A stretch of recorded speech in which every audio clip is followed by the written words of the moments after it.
वही बीज पनपा पनपना जिसे था, गुनाह क्या किसी के उगाए उगा है।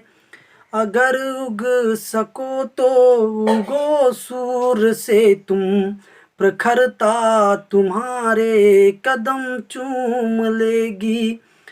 न हो साथ कोई अकेले बढ़ो तुम, सफलता तुम्हारे कदम चूम लेगी। इन सुंदर पंक्तियों के साथ हम शुरू करेंगे अपनी आज की क्लास। पिछली कक्षा में हमने देखा था, हमने आपको बताया था वैद्युत द्विध्रुव और वैद्युत द्विध्रुव आघूर्ण। आज की वीडियो पर हम समझेंगे वैद्युत द्विध्रुव के कारण वैद्युत क्षेत्र की तीव्रता।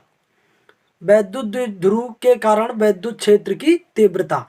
अब वैद्युत द्विध्रुव के कारण जब वैद्युत क्षेत्र की तीव्रता होगी तो उसकी दो स्थितियां होंगी।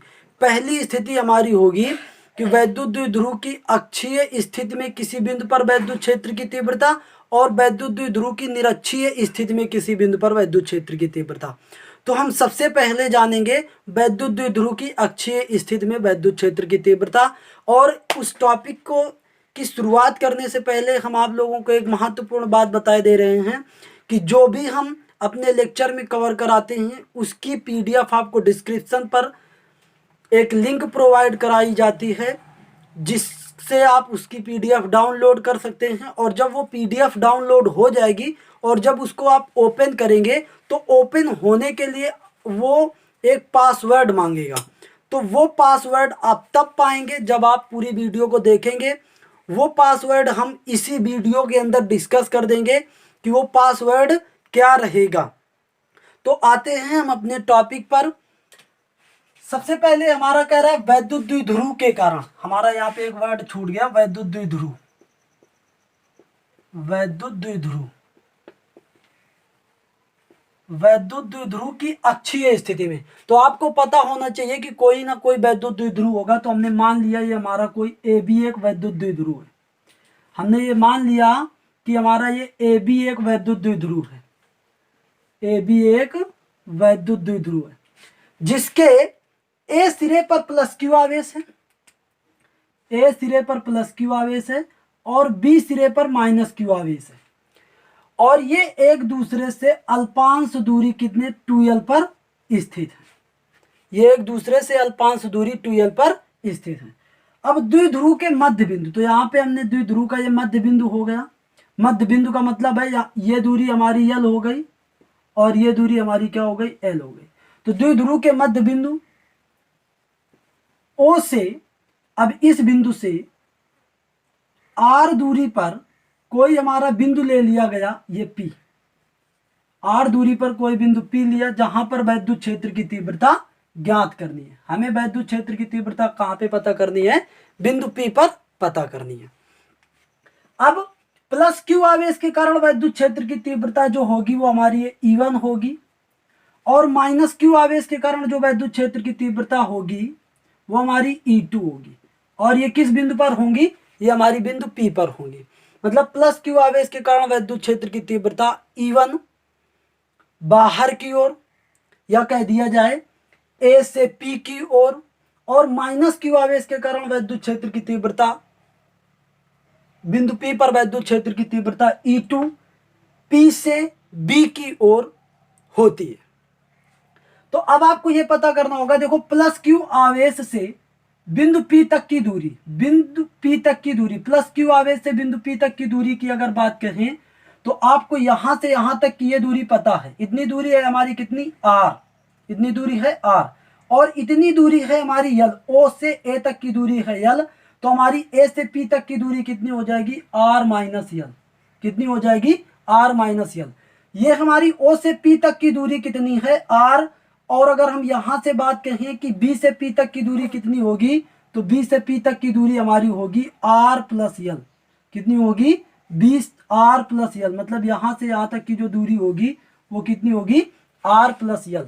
तो यहां से हमारा क्या हो जाएगा, प्लस क्यू आवेश के कारण, प्लस क्यू आवेश के कारण वैद्युत क्षेत्र की तीव्रता, वैद्युत क्षेत्र की तीव्रता। तो प्लस क्यू आवेश के कारण जो वैद्युत क्षेत्र की तीव्रता है वो E1 है, और प्लस क्यू आवेश से बिंदु P की दूरी कितनी है, R माइनस यल। तो E बराबर हमारा सूत्र होता है 1/4πε0, और हमने यहाँ पे के मान लिया, और हमने ये माना कि ये ए बी एक जो है वैद्युत द्विध्रुव वो के परावैद्युतांक वाले माध्यम में स्थित है। तो यहां से हमारा क्या हो जाएगा, E बराबर 1/4πε0, और ये हमारा कितना Q, क्योंकि ये आवेश कितना है Q, और प्लस Q आवेश के कारण है, और बिंदु A से P तक की दूरी का वर्ग, बिंदु A से P तक की दूरी कितनी है, R माइनस यल, तो इसका वर्ग कर दिया। और इसकी दिशा यदि हम कहें तो किस दिशा में, A से P दिशा में, A से P दिशा में, P की ओर, A से P की ओर। अगर हम माइनस क्यू आवेश के कारण कहें, माइनस क्यू आवेश के कारण वैद्युत क्षेत्र की तीव्रता, माइनस क्यू आवेश के कारण वैद्युत क्षेत्र की तीव्रता, तो माइनस क्यू आवेश के कारण वैद्युत क्षेत्र की तीव्रता कहेंगे, ये इसको हम E1 मानते हैं, और इसको अब हम क्या मानेंगे, E2। ये 1/4πε0 इंटू के, और हमारा माइनस क्यू आवेश से बिंदु P तक की दूरी कितनी है, R प्लस यल है, कितनी है, R प्लस यल है, तो Q अपान कितना रख दिया, R प्लस यल। इसकी दिशा क्या होगी, P से B की ओर, किस, P से B की ओर, P से B की ओर। तो आप एक चीज देख रहे होंगे कि E1 की दिशा और E2 की दिशा क्या है, दोनों अलग अलग हैं। तो बिंदु P पर जो परिणामी वैद्युत क्षेत्र की तीव्रता होगी वो दोनों के अंतर के क्या होगी, बराबर होगी। तो बिंदु P पर परिणामी वैद्युत क्षेत्र की तीव्रता, परिणामी बिंदु P पर परिणामी वैद्युत क्षेत्र की तीव्रता,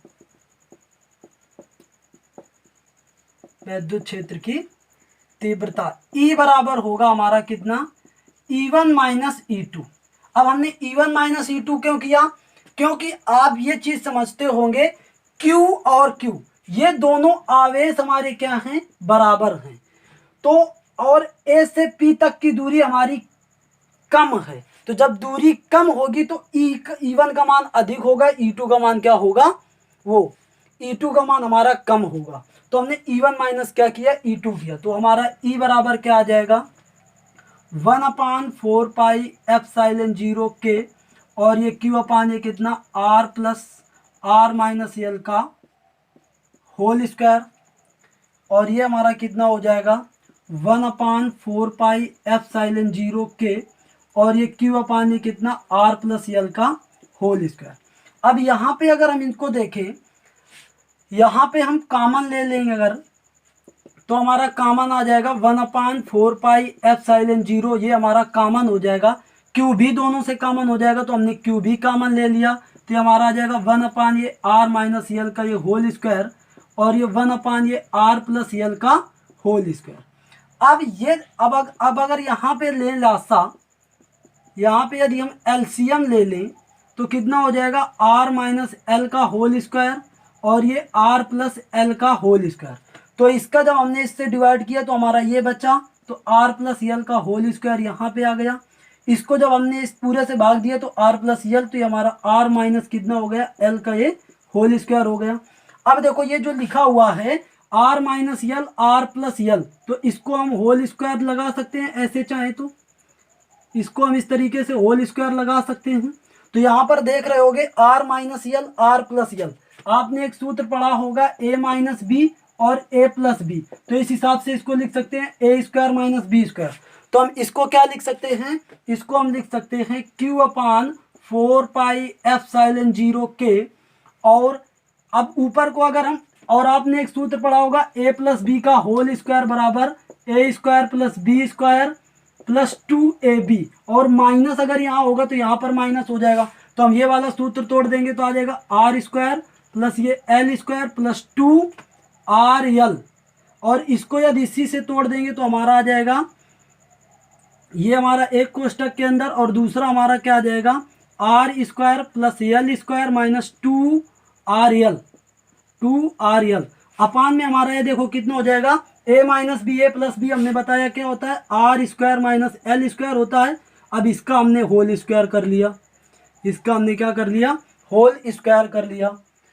तो अब हम इसको इधर थोड़ा लिख देते हैं। तो हमारा देखो जब हम यहाँ पे लिखेंगे तो आ जाएगा 1/4πε0k, और यहाँ पे हमारा क्यू भी है तो क्यू लिख देते हैं।